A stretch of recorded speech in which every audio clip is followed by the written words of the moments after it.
realize, and I've posted this online, that our past, oftentimes we made it our residence, not a place of reference. My past is only needed when I need to refer to it. I don't carry an encyclopedia everywhere. I don't carry a dictionary everywhere because it's only there if I need to reference it. So what happens sometimes we carry our past like it's encyclopedias just in case.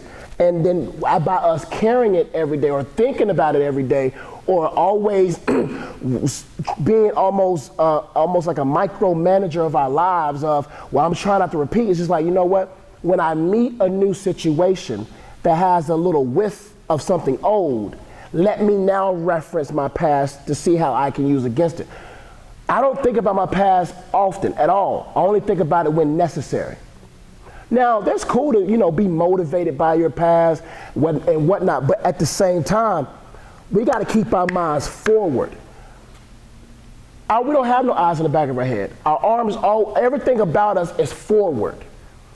So basically, the best way to not make the same mistakes again or to find that balance is to always be cognizant of who you're with, who you are in him, and that you're like, why do we talk, not just you, I'm talking about all of us sometimes, not you at all, I'm just saying period.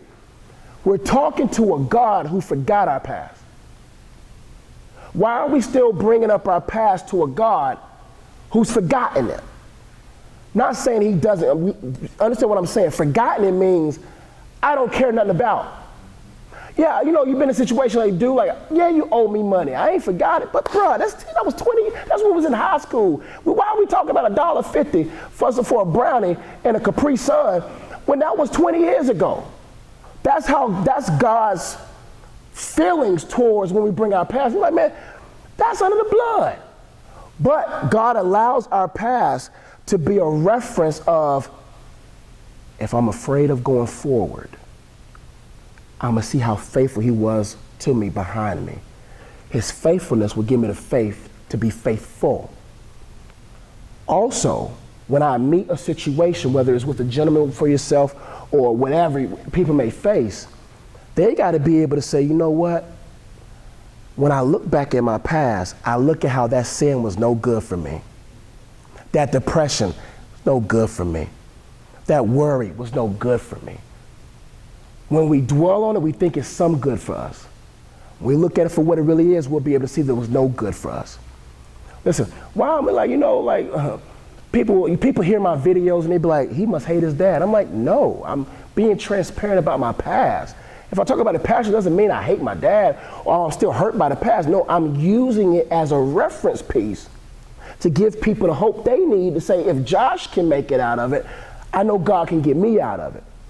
Sometimes you gotta look at your past and be like, look, man, those were great lessons.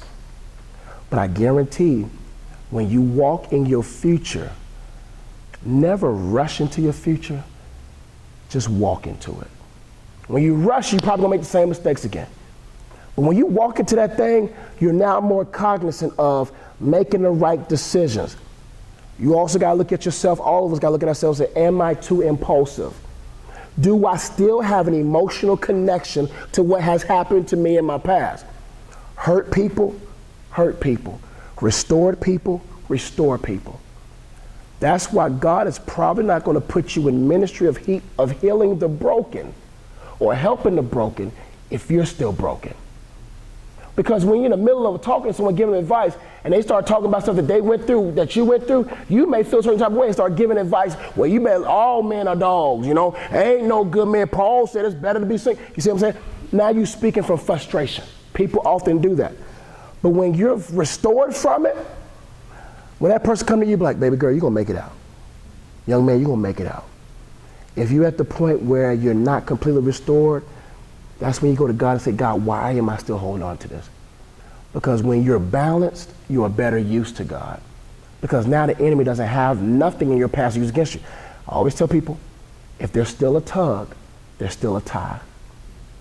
If your past comes up and that thing tugs at you, you still got an emotional connection. Now you got to ask yourself, why do I have this emotional connection? Because whatever you're emotionally connected to, the devil will use against you, man. Be in a relationship, get married, have kids, have a ministry, have a business, whatever you have. If you're connected to it, He will use it because he knows the best way to cause the world to fall into sin was not to come to Adam, but to come to who Adam is connected to. The devil didn't stand up to Adam face to face. He went to Eve. Because the devil heard the poem that Adam said. This is bone of my bone, flesh of my flesh. He knew, oh, he's connected. Let's attack Eve to cause the fall. Let's attack her or his emotional side to cause the fall. Hope that helped. Mm-hmm.